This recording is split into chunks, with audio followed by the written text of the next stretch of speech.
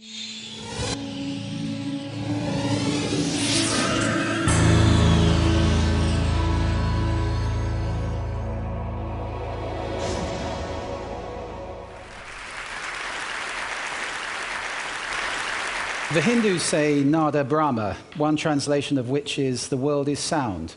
And in a way that's true because everything is vibrating. In fact, all of you, as you sit here right now, are vibrating. Every part of your body is vibrating at different frequencies. So you are, in fact, a chord, each of you an individual chord. One definition of health may be that that chord is in complete harmony. Your ears can't hear that chord. They can actually hear amazing things. Your ears can hear 10 octaves. Incidentally, we see just 1 octave. Your ears are always on. You have no earlids. They work even when you sleep. The smallest sound you can perceive moves your eardrum just 4 atomic diameters. The loudest sound you can hear is 1 trillion times more powerful than that. Ears are made not for hearing, but for listening. Listening is an active skill, whereas hearing is passive.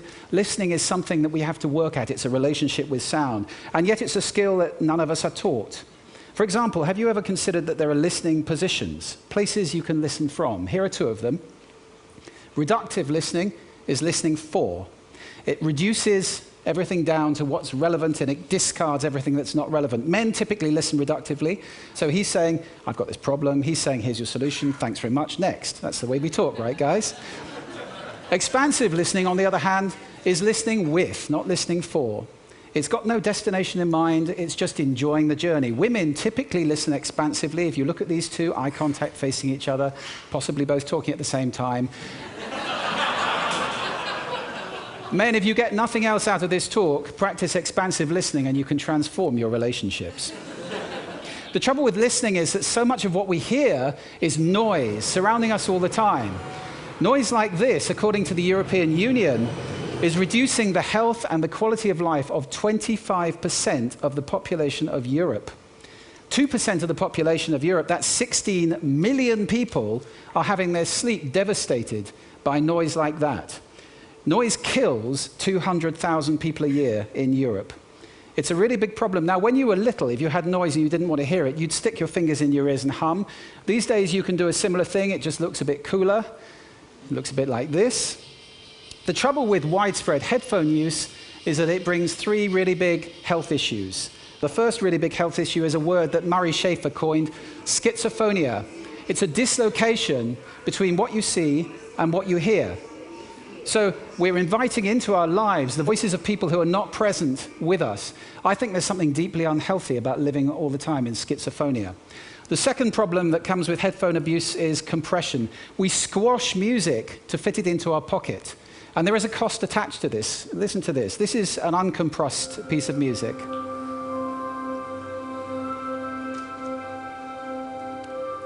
And now the same piece of music with 98% of the data removed. I do hope that some of you at least can hear the difference between those 2. There is a cost of compression. It makes you tired and irritable to have to make up all of that data. You're having to imagine it. It's not good for you in the long run. The third problem with headphones is this: deafness. Noise-induced hearing disorder. 10 million Americans already have this for one reason or another. But really worryingly, 16%, roughly 1 in 6 of American teenagers suffer from noise-induced hearing disorder as a result of hearing headphone abuse. One study in an American university found that 61% of college freshmen had damaged hearing as a result of headphone abuse. We may be raising an entire generation of deaf people. Now, that's a really serious problem. I'll give you 3 quick tips to protect your ears, and pass these on to your children, please. Professional hearing protectors are great. I use some all the time. If you're going to use headphones, buy the best ones you can afford, because quality means you don't have to have it so loud. If you can't hear somebody talking to you in a loud voice, it's too loud. And thirdly, if you're in bad sound, it's fine to put your fingers in your ears or just move away from it. Protect your ears in that way. Let's move away from bad sound and look at some friends that I urge you to seek out. WWB, wind, water, birds. Stochastic natural sound composed of lots of individual random events, all of it very healthy, all of it sound that we've evolved to over the years. Seek those sounds out, they're good for you. And so is this. Silence is beautiful. The Elizabethans described language as decorated silence. I urge you to move away from silence with intention and to design soundscapes just like works of art. Have a foreground, a background, all in beautiful proportion. It's fun to get into designing with sound. If you can't do it yourself, get a professional to do it for you. Sound design is the future, and I think it's the way we're going to change the world, the way the world sounds. I'm going to just run quickly through 8 modalities, 8 ways sound can improve health. First, ultrasound we're very familiar with from physiotherapy. It's also now being used to treat cancer. Lithotripsy, saving thousands of people a year from the scalpel by pulverizing stones with high-intensity sound. Sound healing is a wonderful modality. It's been around for thousands of years. I do urge you to explore this. There are great things being done there, treating now autism, dementia, and other conditions. And music, of course. Just listening to music is good for you if it's music that's made with good intention, made with love, generally. Devotional music, good. Mozart, good. There are all sorts of types of music that are very healthy. And 4 modalities where you need to take some action and get involved.